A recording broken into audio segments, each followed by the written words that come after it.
Hi friend, welcome back to our channel. কেমন আছেন সবাই? আশা করি ভালো আছেন। আজকে আমি একদম নতুন স্টাইলের সরষে ইলিশ করে দেখাবো। এটা আমার মায়ের কাছ থেকে শেখা। এটা একদমই নতুন স্টাইলে আপনাদের কাছে আমি শেয়ার করব। যেহেতু আমি কয়েকদিন যাবৎ মায়ের বাড়িতেই আছি, সেই জন্যই আমি আমার মায়ের হাতের এই দুর্দান্ত স্বাদের সরষে ইলিশ আপনাদের কাছে শেয়ার করছি। চলুন রেসিপিটা শুরু করা যাক। সরষে ইলিশ বানানোর জন্য প্রথমে আমি এখানে 1 কিলো ওজনের ইলিশ মাছ নিয়েছি। ইলিশ মাছটাকে এবার আমি খুব ভালোভাবে কেটে নিচ্ছি। দেখুন, খুব ভালোভাবে আমি ইলিশ মাছটাকে কেটে নিচ্ছি। কেটে নেওয়া হয়ে গেছে, এবার ভালো করে ধুয়ে পরিষ্কার করে নেব। মাছটা ধুয়ে পরিষ্কার করে নেওয়ার পর এবার আমি ম্যারিনেট করে নিচ্ছি। ম্যারিনেটের জন্য দিয়ে দিচ্ছি 1/2 চামচ হলুদ আর 1/2 চামচ লবণ, আর দিয়ে দিলাম 2 টেবিল চামচের মতো সরিষার তেল। এবার এগুলোকে খুব ভালোভাবে আমি ম্যারিনেট করে নিচ্ছি। ম্যারিনেট করে আমি প্রায় 7 থেকে 8 মিনিট রেখে দেব।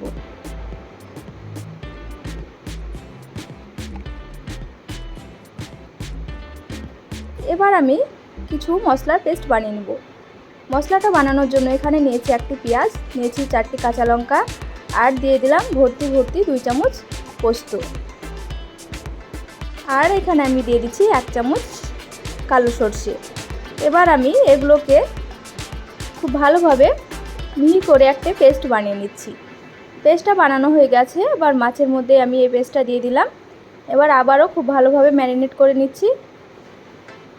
দিয়ে দিচ্ছি 1 চামচ কাশ্মীরি রেড চিলি পাউডার, দিয়ে দিলাম 1/2 চামচ জিরে গুঁড়ো। এবার খুব ভালোভাবে সব কিছুকে ম্যারিনেট করে নিচ্ছি। সরষে ইলিশ এইভাবে একবার বানিয়ে খেয়ে দেখবেন। যত রকমের সরষে ইলিশ খেয়েছেন তার থেকেও কিন্তু এটা খুবই দুর্দান্ত লাগে। এটা বানানো বাড়তি কোনো ঝামেলা নেই, মাত্র কয়েকটি উপকরণে খুব সহজে বানিয়ে নেওয়া যায়। ফাইনালি ম্যারিনেট করার পর আমি কড়াইতে এবার 4 টেবিল চামচের মতো দিয়ে দিয়েছি সরিষার তেল। তেলটা খুব ভালোভাবে গরম হয়ে আসলে ফোড়নে দিয়ে দিলাম 1/2 চামচ হলুদ। এবার আমি ম্যারিনেট করে রাখা ইলিশ মাছগুলো দিয়ে দিচ্ছি। সরাসরি আমি ম্যারিনেট করে রাখা ইলিশ মাছগুলো কড়াইতে ট্রান্সফার করে দিলাম।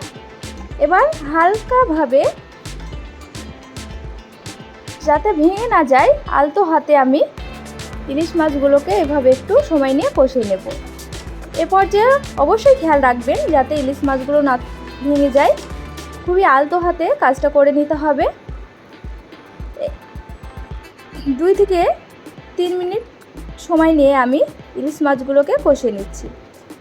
দেখুন, ইলিশ মাছগুলো খুব ভালোভাবে কষিয়ে নেওয়া হয়ে গেছে, কালারটাও অনেকটা চেঞ্জ হয়ে গেছে। এবার এই পর্যায়ে আমি অ্যাড করে দিচ্ছি 2 কাপ মতো জল।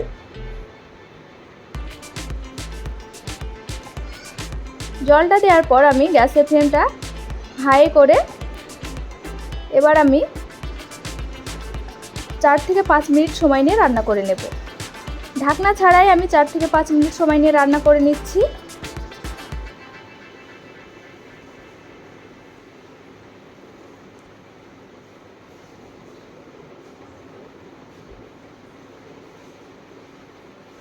দেখুন, খুব সুন্দর ফুটে এসেছে।